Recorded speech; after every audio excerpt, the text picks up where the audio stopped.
Bismillahirrahmanirrahim. Assalamualaikum warahmatullahi wabarakatuh. The Honorable Ma'am Murti Ayu as my lecturer in this course. Okay, good morning, ma'am. In this occasion, I would like to say thank you so much for you because you already give me an opportunity to deliver my research proposal as one of the odd semester final assignment. Okay, but before I'm going to start this presentation, let me introduce myself first. Hello guys, my name is Fajar Indah and I'm from 7th semester. Okay, in this occasion I will deliver my research proposal is about an analysis students' effort toward independent learning beyond the classroom by English student of Sultan Ageng Tirtayasa University. Okay, the first slide there is chapter 1 is introduction.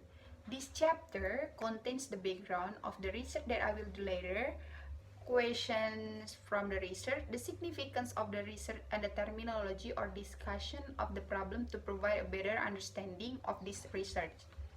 Okay, the next slide is background of study.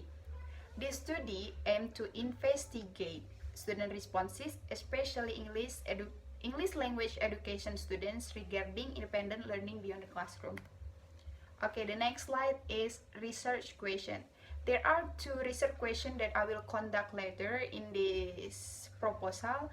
There are what are students' efforts toward their independent learning, and are there any factors that influence their choices to engage independent learning? Okay, the next slide is the aim of this study.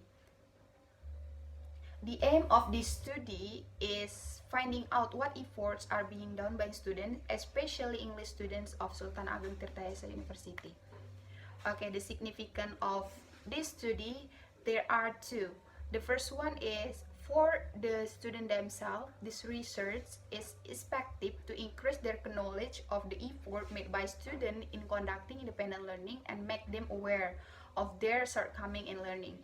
And meanwhile, for the lecturer themselves, this research is expected to be able to help students improve their learning effectiveness.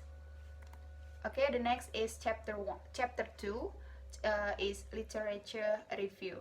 This chapter contains a review of related literature. Okay, the next slide is a definition of independent learning. Independent learning is an action carried out by students on the basis of a great sense of responsibility for their own learning, is according Anderson to 2007. Okay, the next is characteristic of independent learning. There are 6 characteristics of independent learning according to Candy 1991. There are curiosity, self-motivation, self-examination, accountability, think critically, and the last is persistence. Okay, the next slide is the strategy of independent learning. There are some of strategy of independent learning according to Susanti 2017. There are goal setting, planning, self-motivation, attention control, flexible use strategies, self-monitoring, help-seeking, and the last is self-evaluation. Okay, the next slide is the benefit of independent learning. According to Hargis 2000, there are 5 benefits of independent learning. The first one is build and develop the ability to think. The second one, build communication and social skills. And the third one, encourage alternative methods of self-assessment. And the fourth one, helping students distribute their knowledge and ability into real life. And the last one, increase motivation to be confident in learning. The next slide is learning beyond the classroom. Okay, learning beyond the classroom is usually carried out on the basis of the willingness of the student themselves without any coercion from anyone to do so. Okay, next is chapter 3, research methodology.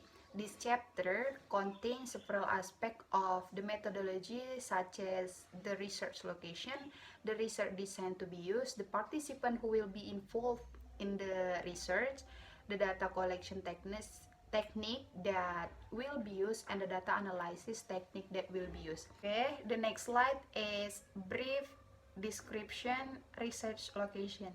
In this study, I as a researcher will choose the Faculty of Teacher Training and Education, especially the English Education Department, as the location of my research.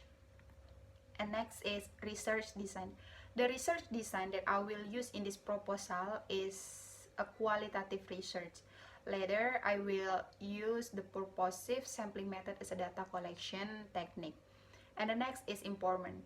In this research, the informant will be English education students batch 2018 from the Faculty of Teacher Training and Education.